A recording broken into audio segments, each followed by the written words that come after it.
అందరికీ నమస్కారం. Welcome to my channel Sachiruchi. ఈరోజు మన ఛానల్లో ఈమె స్పెషల్ గెస్ట్ మా చిన్న పాప. చిన్ను, ఏం చేద్దాం ఇవాళ? ఫిష్ పకోడీ చేద్దామంటోంది. మరి అది ఎలా చేయాలో మనకి చిన్ను హెల్ప్ చేస్తుందంట. సో అస్సలు ఆలస్యం చేయకుండా చూసేద్దాం.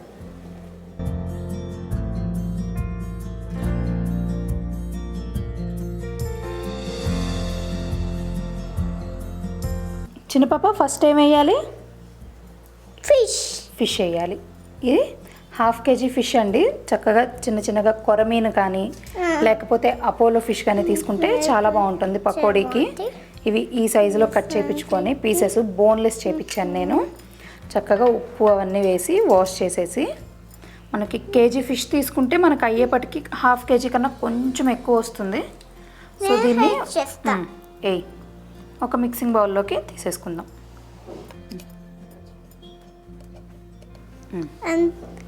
ఈ ఫిష్లో ఫస్ట్ ఏమి వేద్దాం? సాల్ట్ వేద్దాం. ఫస్ట్ మీ రుచికి సరిపడా సాల్ట్ వేసుకోండి.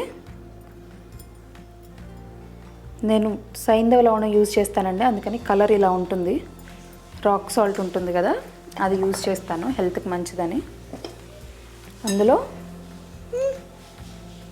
1.5 స్పూన్ అల్లం వెల్లుల్లి పేస్ట్, 1.5 స్పూన్ కారం. కారం ఎక్కువ ఇష్టపడేవాళ్ళు కొంచెం వేసుకోండి. ధనియాల పొడి అండి 1 స్పూను.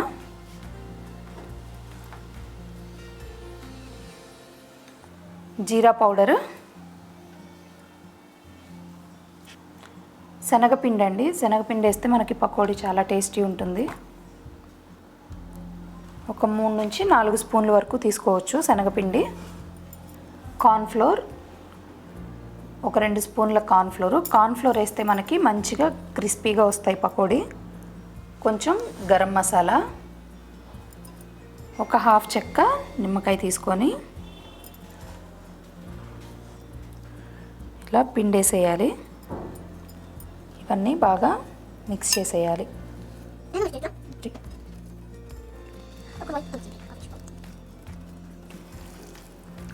అప్పుడు ఫిష్ పకోడీ అయినప్పుడు తింటే చాలా బాగుంటుంది తెలుసా?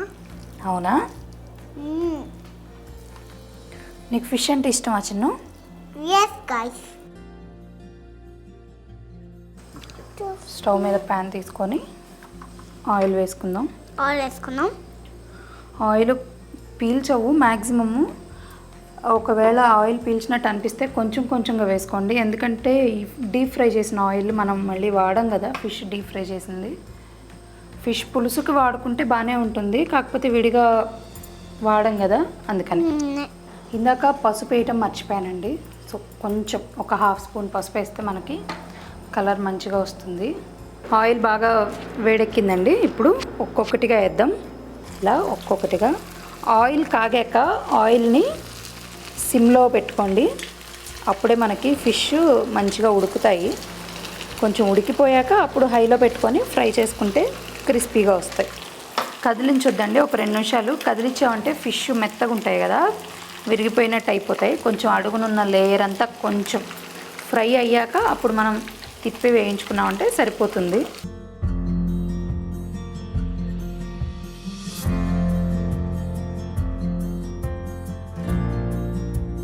ఇలా తిప్పుకొని కూడా వేయించుకున్నామంటే ఫిష్ చాలా తొందరగా అయిపోతుందండి. చాలా తొందరగా ఫ్రై అయిపోతుంది.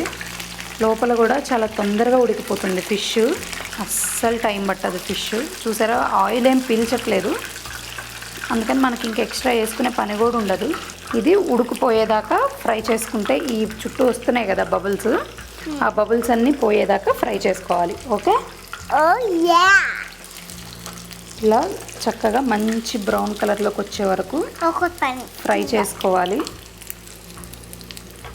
మనకి చూస్తుంటేనే వాటి క్రిస్పీనెస్ తెలిసిపోతూ ఉంటుంది. ఫిష్ చూసారా, చాలా క్రిస్పీగా వచ్చాయండి. చాలా స్మెల్ అయితే అదిరిపోతుంది. ఇలా తీసుకొని మిగతావి కూడా ఫ్రై చేసేసుకుందాం ఒక్కొక్కటిగా వేసుకుంటూ.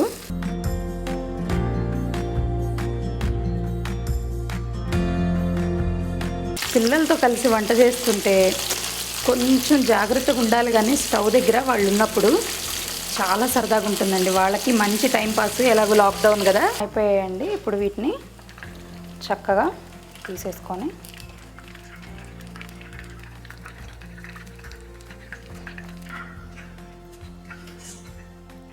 మనం ఇంట్లో చేసే ఫుడ్ అయినా కానీ మనం సర్వ్ చేసి పెడితే ఆల్రెడీ చూసారా ఓ పక్క నుంచి వేసేస్తుంది పొట్టలో.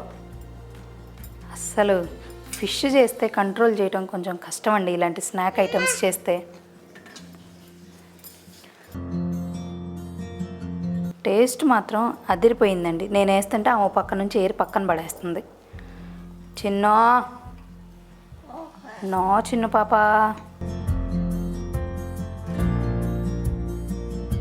మరి ఇదండి ఇవాల్టి kids special video fish pakodi. So మరి మీరు కూడా ట్రై చేసి మీకు ఎలా వచ్చిందో నాకు కామెంట్స్లో చెప్పండి. ఈ వీడియో మీకు నచ్చితే ఈ రెసిపీని మీ ఫ్రెండ్స్ అండ్ ఫ్యామిలీతో షేర్ చేసుకోవడం అస్సలు మర్చిపోవద్దు. అన్నట్లు మర్చిపోయానండి, నా ఛానల్ని సబ్స్క్రైబ్ చేయడం మాత్రం అస్సలు మర్చిపోవద్దు.